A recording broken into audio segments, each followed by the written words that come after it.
Matthew, have the last few days been for you compared to last year, and just enjoying the last couple days? Yeah, it keeps getting better and better. It's been so much fun.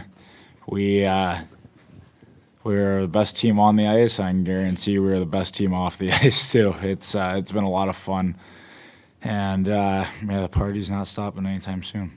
Matthew, speaking of fun, Paul Maurice always talks about, yes, it takes a ton of hard work to win a cup, obviously a lot of hard practices, but he also talks about the importance of enjoying the experience, finding joy in the moments, just as a team, not just the celebrations you've had over the past couple of days, but can you just describe that balance of the dedication and the drive you guys have, but also how much you enjoy playing with one another? Yeah, I mean, we're the same team that has to be one of, if not the best conditioned teams coming into the year. I mean, you can't play the style we do without being in tip-top shape. So we do an amazing job at that. You know, we're the same team that tries to play as physical as possible, so that's hard work. But we're also the same team that, you know, throughout playoffs, we're having every single meal together. We're having every single time on a day off, we're in the lounge all together. Like, nobody works harder, but nobody has more fun than us. And that's our ace of spade, I think. Like, that's our trump card, our calling card. Like, that's what separates us from other teams, I think, is talent level. There's so many talented guys in the league, and you could argue maybe even a team that didn't make playoffs could have more skill and talent than us, maybe. But when it comes to being a team and playing as a team and enjoying each other and having fun, there's no team like us. Matthew, two for you first. Obviously, Benny's the Conn Smythe winner, but a couple days in, who is the party MVP right now, would you say? Wow, that's a great question. I would say, oh man, I mean, I don't see how Barkey doesn't get his jersey retired at 11. He was incredible. Erod was on another level. Marshy has been Marshy. I'd say Rhino's been really good too. They've it's been great for me. I'm just able to hide in the weeds this year, and I feel like I've been doing pretty good as well. But there's been some guys that have put in quite a shift. It's been an impressive outing from the team off the ice so far, and it's been so much fun. And what I love about our team too is we've had some great alone time with the cup, with each other. You know, a night like tonight, we're gonna do something pretty low key just with us. But us celebrating with the fans and in the city, and they're such a huge reason and why we were able to do what we did this year. So to see the impact that cup has on all of South Florida has been so much fun to celebrate with all of them, and it's been a hell of a few days. And on that, obviously, you've won the cup. It's a lifelong dream. You had to give it back, and now you've won it again. Just like you said, you see what it does to people. Just what have you learned about the power of the cup itself over these last 2 years? Yeah, it's just the greatest trophy, and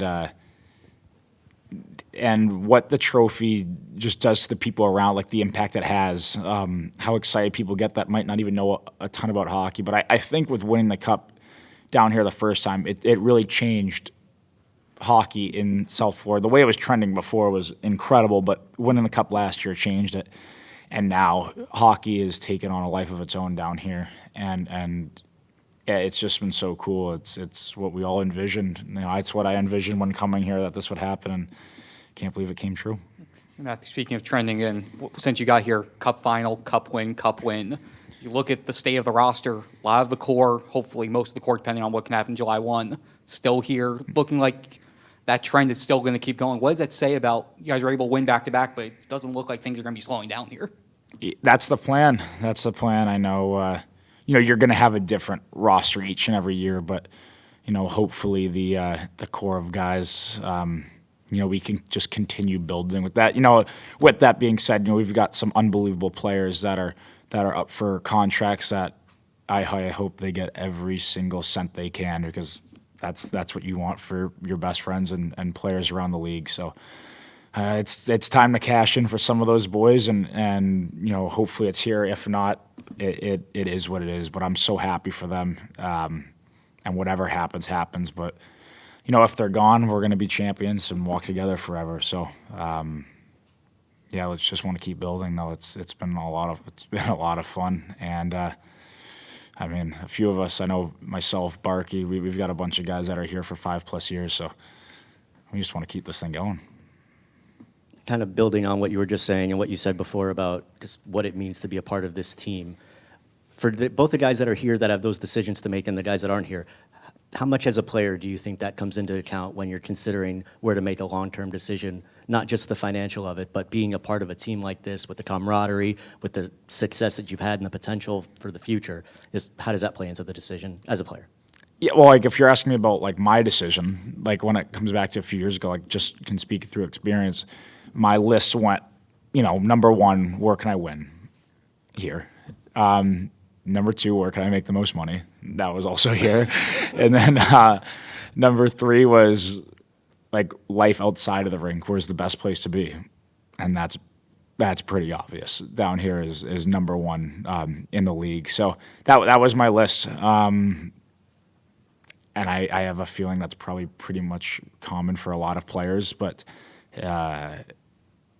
so yeah, I mean, the guys that are up for deals, like they have, if they have questions, you answer it. But at the end of the day, I just tell them all, go make as much money as you can, wherever that is. That's what you want, and that's what you want for your players. You want to win. We've done that. We want to keep doing that for the guys that are here. But you cannot fault guys for making as much money as they can, and I'm proud of all those guys for how they played. And it's hard. It's for some guys, it's hard to play, in a contract year, when there's some uncertainty, and you would have never been able to tell with those guys. They were absolutely incredible. So couldn't have won it without them, obviously, and hopefully they can stay. But again, who knows? It was said that the chirping between you guys and the Oilers went far beyond the line that is the usual chirping on the ice. And, of course, there's your career-long rivalry with Evander Kane. Why don't you talk about the hatred that went into the series? Yeah, there was a lot of hatred. I wouldn't say it was more verbal or more cutthroat or more worse than a normal game between us two teams, but there's a lot of hatred between us and the Oilers building, and who knows, we might meet again next year. Is there more dislike for you in Edmonton now than there was when you played for the Flames? I think they probably hate me more now. Yeah, probably. I mean, it's hard to do because the rivalry in Calgary there and some of the instances and shenanigans that were happening back in the day there. I could see why there was a lot of hatred then, but I mean, we just beat them pretty good in the finals for the second straight year. So and this year was different than last year. Like this year, last year it went 7. It was tight. I can't remember really exactly what games it were last year, but I think game 1 they probably should have won. Then the next ones that we did win, we deserved to win. At game 5 at home, we should have won, and then game 6, like it was a very even series last year. This year it wasn't. It was a great brand of hockey from us, and we should be proud of what we did. Not only that round, but all playoffs, because it took everybody. Definitely a lot of ups and downs through it, but a lot more ups. I wanted to ask you also about last year at the parade when you guys turned that corner. There's not many people there, but then boom, you see from where you started here when nobody really kind of knew who you were. And I know you said it turned around All-Star time, but to see that mass of people for the rally on the beach, what was that like? Just seeing that. It was incredible. The weather, it kept getting bigger and bigger the closer you got to the stage too, and I know that this year it's going to be way bigger than it was last year. I just think hockey is the it thing in Florida right now. It really is. So I think it's going to be an unbelievable parade. Matthew, how have you been able to kind of soak in the moment differently than last year, or what plans do you have to celebrate differently compared to last year? Yeah, I think this year, I mean, you never know you're going to win, but we had a pretty good idea that we were going to win. So I think you could just keep enjoying it more. Even like that game 6, like like, you make it 1-0, then 2-0, 3-0. Like, then it's just, you got to enjoy it the whole time. And we just kept getting better as the game went along.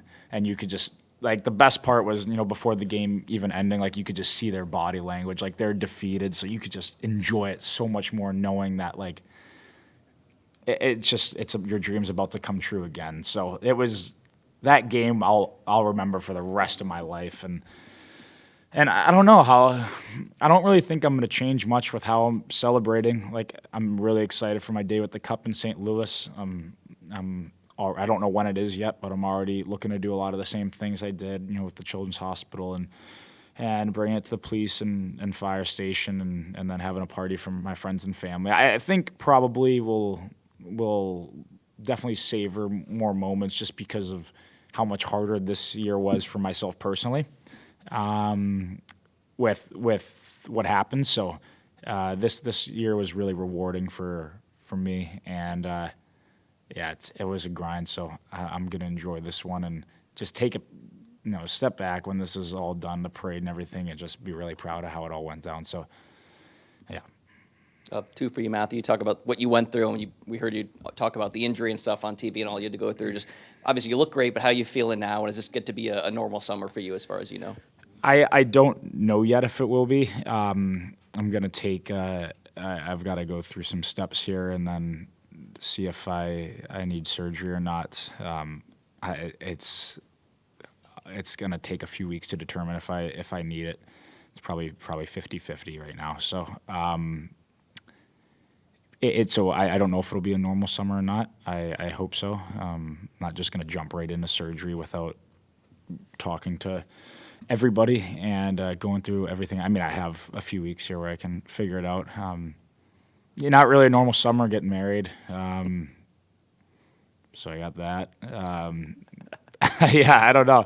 It's not going to be a normal summer for me, but I'm really excited for it. It's going to be the best summer yet, and I'm just excited for all of it. Like you said, this is already the best year ever. Last year was the best year ever. You look ahead to next year. I know you're going to enjoy this now, but chance at the three-peat, and then also, of course, the Olympics. Just what does it feel like kind of looking ahead a little bit to how great and exciting next year might be for you? Hopefully another best year ever. I don't know. I think I want to get used to this whole winning thing. So, I guess it just starts with coming out at the start of the year good, and then hopefully can win Olympics and hopefully can win another cup. I mean, this winning's it's addictive here. We are officially,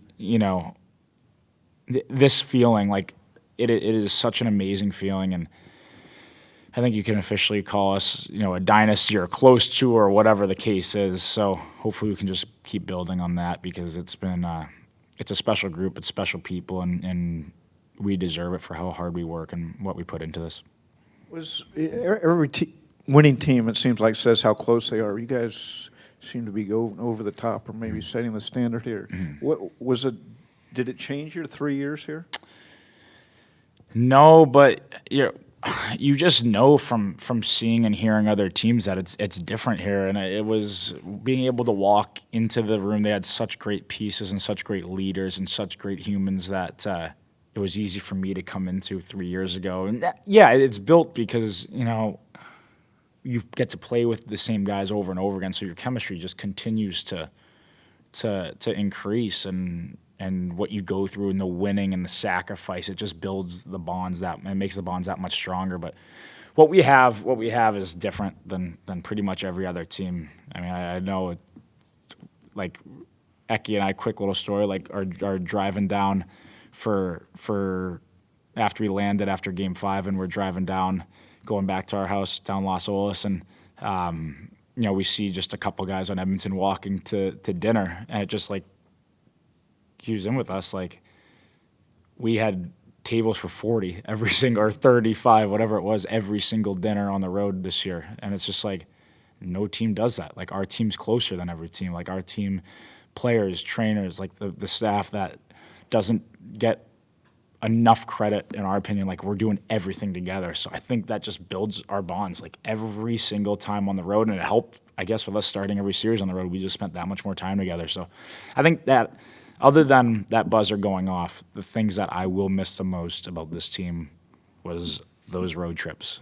throughout the year, mainly in playoffs, but just hanging out in the lounge, making fun of guys, playing cards, pool, just watching movies. We were a big movie team in playoffs, so we went through pretty much every comedy movie, and just I had more laughs than I've ever had in my entire life, and it was an incredible year. And even with the ups and downs of the injury at Four Nations, wouldn't change anything. Wouldn't change anything.